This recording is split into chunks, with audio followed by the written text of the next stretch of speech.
Hello बेटा। आज मैं सबसे पहले 2023-24 की जो क्लास में स्टार्ट कर रहा हूँ, न्यू सेशन स्टार्ट कर रहा हूँ। तो मुझे ऐसा लगता है कि सेशन स्टार्ट करने से पहले आप लोगों को बेसिक जानकारी होनी चाहिए क्लास 12th की, कि क्लास 12th में आपका पेपर पैटर्न क्या होगा, आपकी एग्जाम स्ट्रेटजी क्या होगी, कितने क्वेश्चंस आएंगे, कितने कितने मार्क्स के आएंगे। जब तक बेटा ये बेसिक चीजें आपको पता नहीं होंगी ना, तो अपन बिल्कुल दिमाग से निकाल दें कि आपका जो गोल है, आपका जो टारगेट है कि आपको 90+ % में जाना है, वो नहीं मिल पाएगा। तो बस वो कुछ बेसिक चीजें आप सभी लोगों के लिए लेके आया हूं मैं। देखें, सबसे पहले आपके सामने मैं आपको 3 चीजें बताऊंगा। 3 चीजें क्या? तो स्क्रीन पे आपके सामने है कि हम 3 पॉइंट पे डिस्कस करेंगे। First one, syllabus, class 12th का सिलेबस क्या है इस सेशन 2023-24 के लिए। दूसरी चीज, पेपर पैटर्न क्या आता है, ठीक, तो मार्क टू मार्क जो है वो अपन को टारगेट करना है। तीसरा, हमारी एग्जाम स्ट्रेटजी क्या होगी। आज अगर आप अप्रैल में स्ट्रेटजी को सेट कर लोगे तो आपके लिए एग्जाम जो है वो बहुत इजी हो जाएंगे। वरना अगर आप पूरा सिलेबस पढ़ते जाओगे और आपको ये नहीं पता कि कितने मार्क्स का कौन सा चैप्टर है, किस पैटर्न के क्वेश्चंस आते हैं, तो बेटा आप जो है वो एक सही डायरेक्शन में नहीं जा पाओगे। ठीक है, तो 3 चीजों के बारे में डिस्कस करेंगे अपन, सिलेबस, पेपर पैटर्न और एग्जाम स्ट्रेटजी। इकोनॉमिक्स के बारे में आज मैं आपको बताऊंगा पूरी strategy. First, syllabus 2023-24 12th CBSE वाले स्टूडेंट्स के लिए। सबसे पहले आप देखें स्क्रीन पे आपके सामने क्या है। No any change in any topic from last year 2022 और 23। सबसे पहले तो ये देखें कि इकोनॉमिक्स में कोई भी चेंज नहीं हुआ है किसी भी टॉपिक में। इसका मतलब जो लास्ट ईयर था सिलेबस वही इस बार है। नेक्स्ट, अब इकोनॉमिक्स में आपके 2 पार्ट होते हैं बेटा। पार्ट 1 मैक्रो इकोनॉमिक्स, ठीक, जो आपको दिख रहा है कि पार्ट 1 जो है वो है आपका macro economics. Part 2 Indian economic development. तो पार्ट ए जो है वो कितने मार्क्स का है? 50 मार्क्स का, जिसमें से 10 मार्क्स आपके इंटरनल के हो गए जो स्कूल के हाथ में होंगे, और 40 मार्क्स का आपका जो है वो एक्सटर्नल पेपर आएगा। मैक्रो इकोनॉमिक्स की बात कर रहा हूं तो मैक्रो इकोनॉमिक्स 40 मार्क्स का जो एक्सटर्नल पेपर आएगा वो टोटल आपकी 5 यूनिट्स में डिवाइड है बेटा। देखें, फर्स्ट यूनिट नेशनल इनकम जो कि 10 मार्क्स की है। ये 10 मार्क्स बहुत इंपॉर्टेंट है क्योंकि 25% आपका अकेला एक चैप्टर कवर करता है, और ये 10 मार्क्स में अप्रोक्स 5 to 6 मार्क्स के न्यूमेरिकल्स आते हैं। तो ये यूनिट आपकी न्यूमेरिकल थ्योरेटिकल दोनों है। सेकंड, मनी एंड बैंकिंग, ये 2 चैप्टर हैं, एक मनी एंड बैंकिंग और 6 मार्क्स के हैं। लेकिन इसको ये ना समझें कि 3 मार्क्स के दोनों चैप्टर हैं। एग्जाम में 6 मार्क्स का कोई एक चैप्टर भी आ सकता है, किसी चैप्टर का वेटेज 2 मार्क्स हो सकता है, किसी का 4 हो सकता है। कुल मिला के मनी एंड बैंकिंग बेटा ये आपका 6 मार्क्स का है। फिर थर्ड यूनिट है आपकी determination of income and employment, 12 marks का। फिर सेकंड जो आपका वेटेज वाला चैप्टर है वो ये थर्ड यूनिट है। इसके अंदर जब हम पढ़ेंगे तो 3 चैप्टर्स हैं इसके अंदर, ये भी आपका न्यूमेरिकल है, 50 to 60% न्यूमेरिकल इस चैप्टर में है।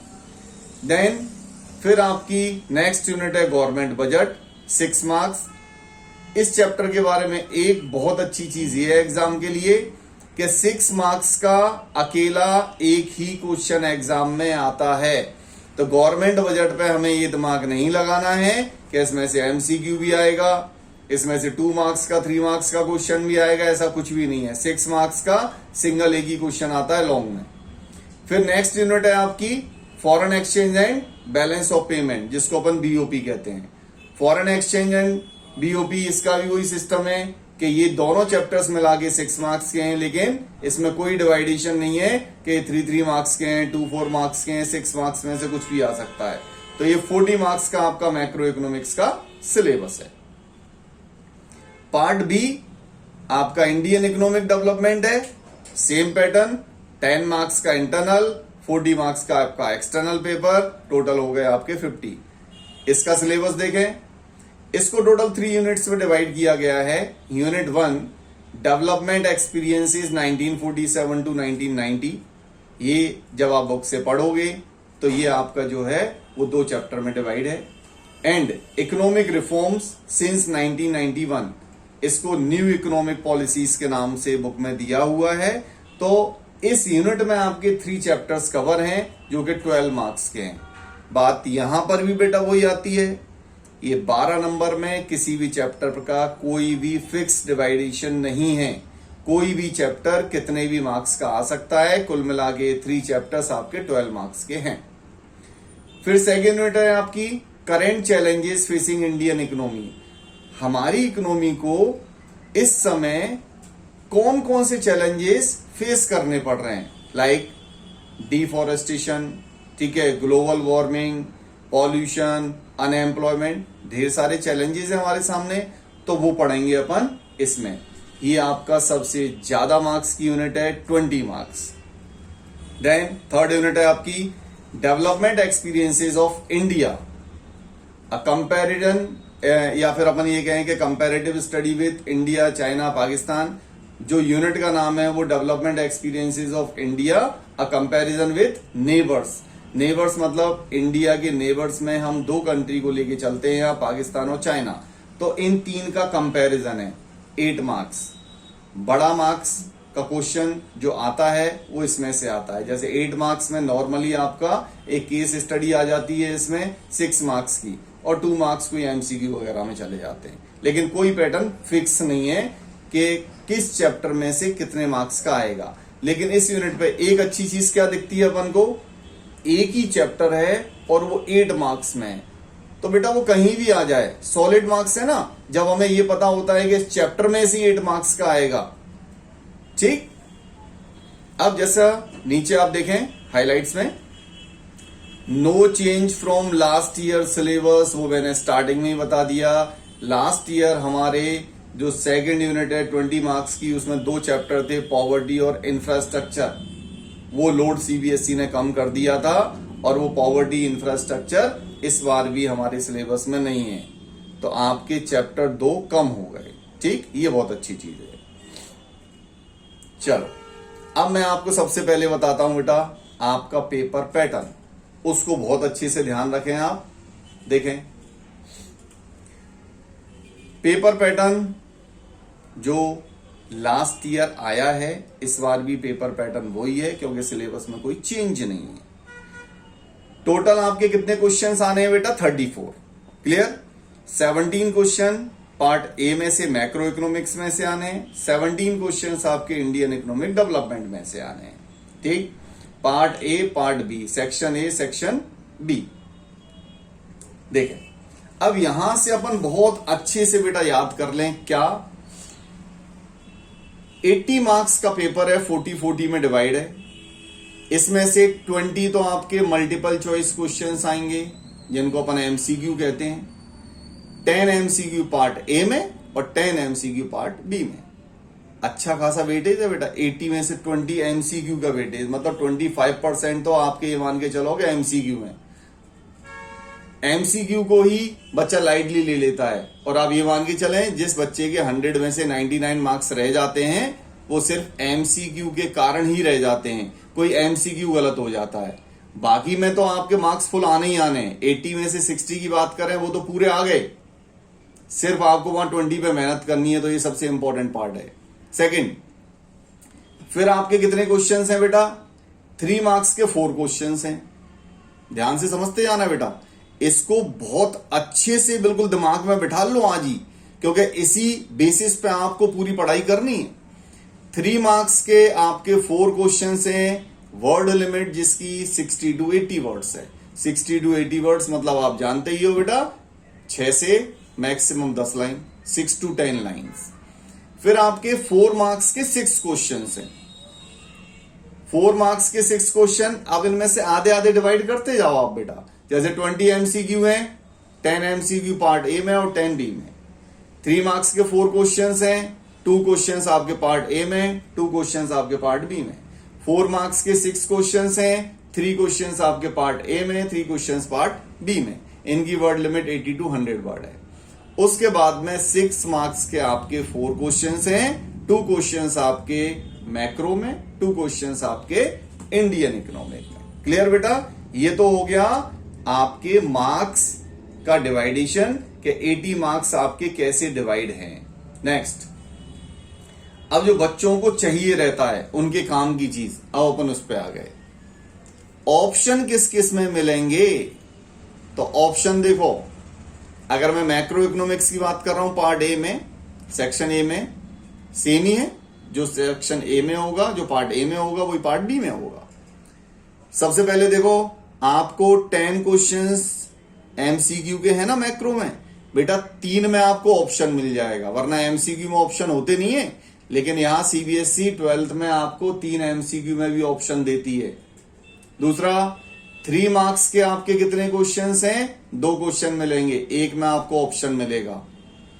4 मार्क्स के आपके कितने क्वेश्चन हैं? 3, 1 4 मार्क्स में ऑप्शन मिलेगा। 6 मार्क्स के आपके कितने क्वेश्चंस हैं? 2, 1 6 मार्क्स में ऑप्शन मिलेगा। सेम आपका बेटा सेक्शन बी में है। तो ये हो गए पेपर में ऑप्शन। क्लियर बेटा? चलो नेक्स्ट, अब बात करते हैं, जैसे मैंने कहा कि भाई हाफ 17 क्वेश्चंस आपके सेक्शन ए में आएंगे, 17 सेक्शन बी में आएंगे। अब वो 17 क्वेश्चंस जो हैं वो बेटा कैसे आएंगे वो देखो। यहां पर एमसीक्यू 10 आएंगे। अब उन 10 एमसीक्यू में इसको बच्चा सबसे ज्यादा लाइटली लेता है, इसलिए मैं समझा रहा हूं।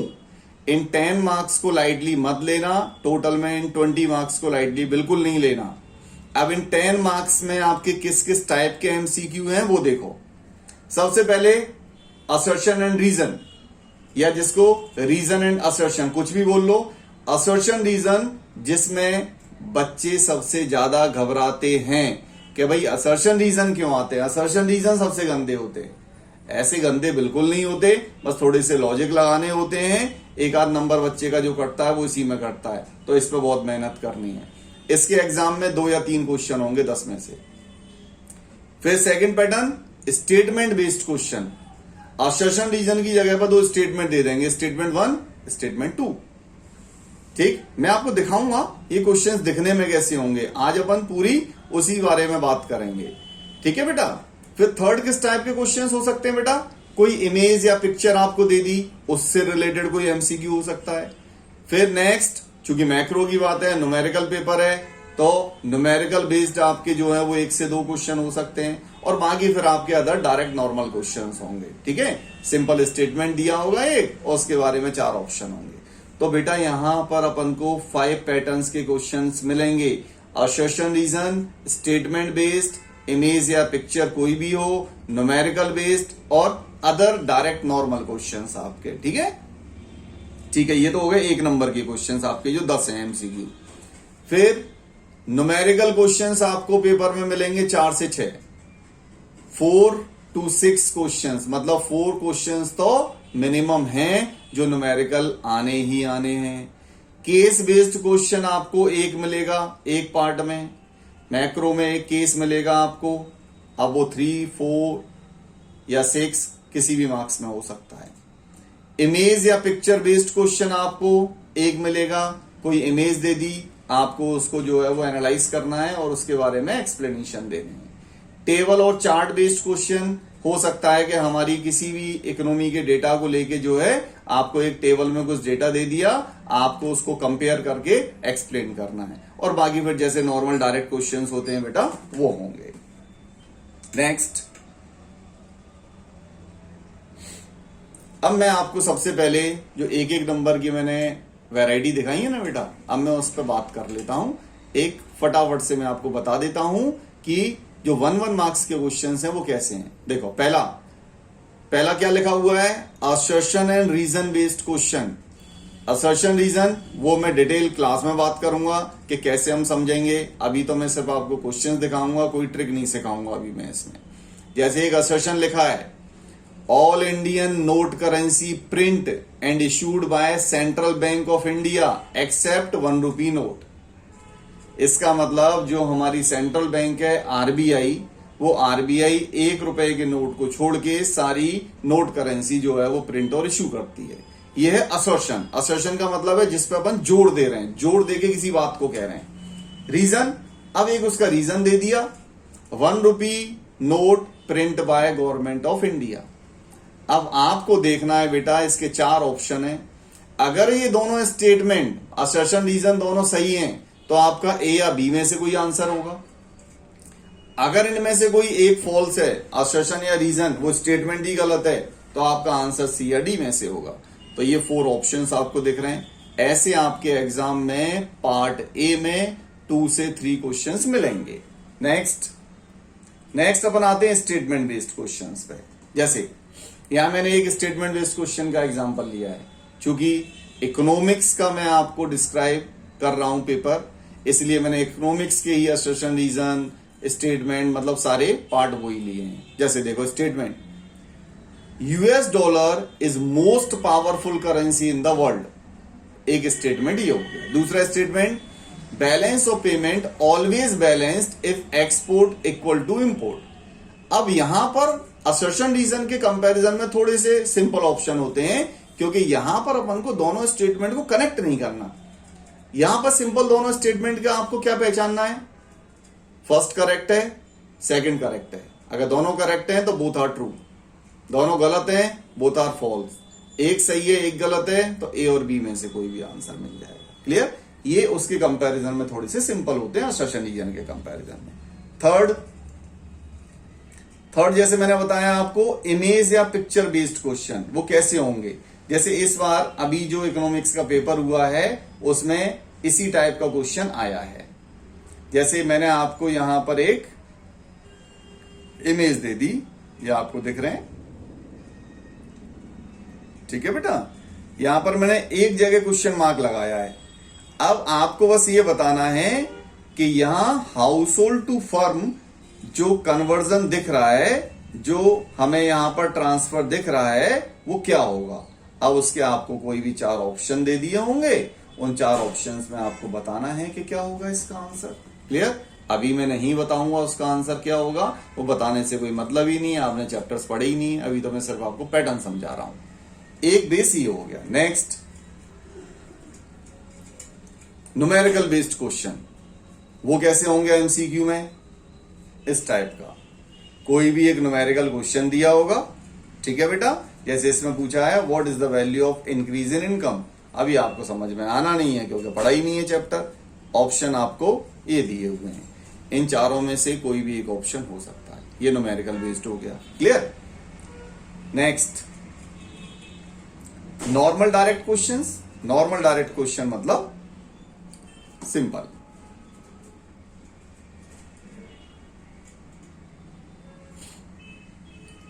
ठीक ना, असर्शन रीजन है, ना स्टेटमेंट है, ना न्यूमेरिकल क्वेश्चन है, ना इमेज बेस्ड क्वेश्चन है। इनको कहते हैं डायरेक्ट नॉर्मल क्वेश्चन। कि which of the following system is followed by RBI for issuing currency. जब आरबीआई करेंसी इशू करती है तो कौन सा सिस्टम फॉलो करती है, इन 4 में से कोई एक सिस्टम है जिसको फॉलो करती है। ठीक,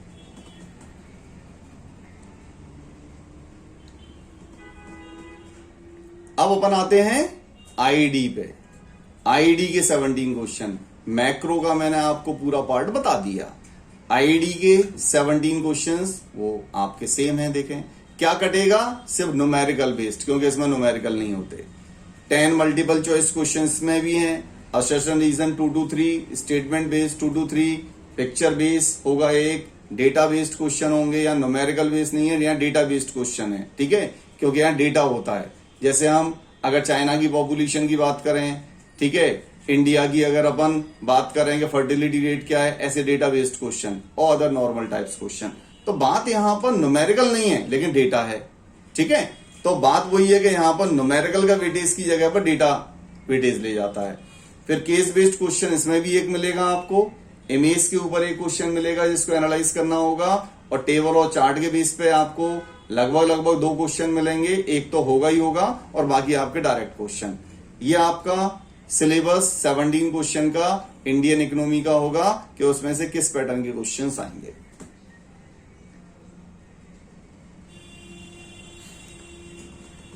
एग्जाम की स्ट्रेटजी क्या होगी आपकी 90+% अगर आप लाना चाहते हो। बेटा सीधी सी बात है कि 90+% अगर आपको लाना है तो बहुत सारी चीजें हैं, कोई एक चीज नहीं है, बहुत सारे पार्ट हैं। जितने भी स्टार मार्क करो कम है। जैसे सबसे पहले तो मैं बात यही करूंगा कि बेटा एक सिस्टम अभी से बना लो। जिनका टारगेट जो है वो अच्छी यूनिवर्सिटीज में एडमिशन लेना है, जैसे भाई हमारा टारगेट है कि भाई हमें तो डीयू में जाना है। अब डीयू में जाना है तो 95% से नीचे डीयू में एडमिशन नहीं मिलेगा। अब डीयू के लिए आपको स्ट्रेटेजी बनानी है, तो आपकी स्ट्रेटेजी बेटा ये होगी कि भाई अपन जहां भी पढ़ रहे हैं वहां रेगुलर पढ़ने जाएं, चाहे वो स्कूल हो, कोचिंग क्लास हो। दूसरी चीज, घर पे आके कम से कम 3 से 4 घंटे पढ़ें। फिर नेक्स्ट ये अच्छी बुक्स का सिलेक्शन।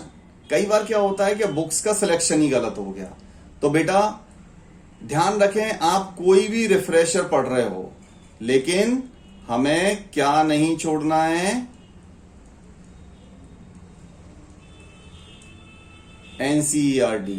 एनसीईआरटी को जरूर पढ़ें।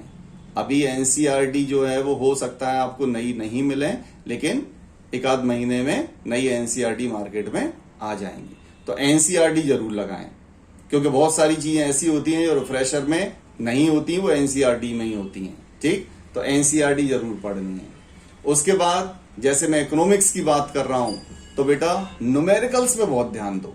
जैसे भाई अगर हम पीसीएम में बात करते हैं फिजिक्स, अब बच्चा जो है वो मैथ से डरता है और सोचता है कि फिजिक्स अच्छी हो जाए। तो बेटा यहां पर भी सीधी सी बात है, अगर आपको इकोनॉमिक्स में अच्छे परसेंटेज लाने हैं, 90+ मार्क्स लाने हैं, तो बेटा आपको न्यूमेरिकल्स जरूर करने हैं। ठीक, ज्यादा से ज्यादा एनालिसिस सीखें। एनालिसिस कैसे? जैसे मैंने आपको कोई भी टेबल दे दी, उस टेबल में 2 इयर्स का डेटा है, फर्स्ट ईयर सेकेंड ईयर।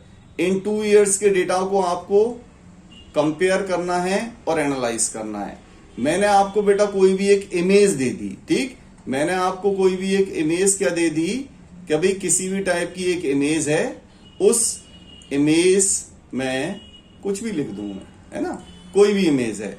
या फिर मैंने आपको एक ग्लोबल वार्मिंग के ऊपर दे दिया, यहां पर ग्लोबल वार्मिंग, यहां पर जो है जगह जगह पर कुछ वाटर से रिलेटेड प्रॉब्लम आ गई, ठीक, यहां पर डिफॉरेस्टेशन दे दिया, ठीक, आपको कुछ भी दिया हो सकता है।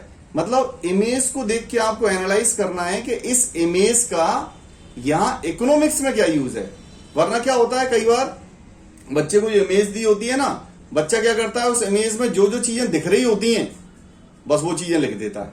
नहीं, आपको जो दिख रहा है उसको इकोनॉमिक्स में इकोनॉमी से रिलेट कर दो। तो बेटा बहुत सारे ऐसे पॉइंट हैं, ये 90% इतना आसान नहीं है, बस इतना सा ध्यान रख लो।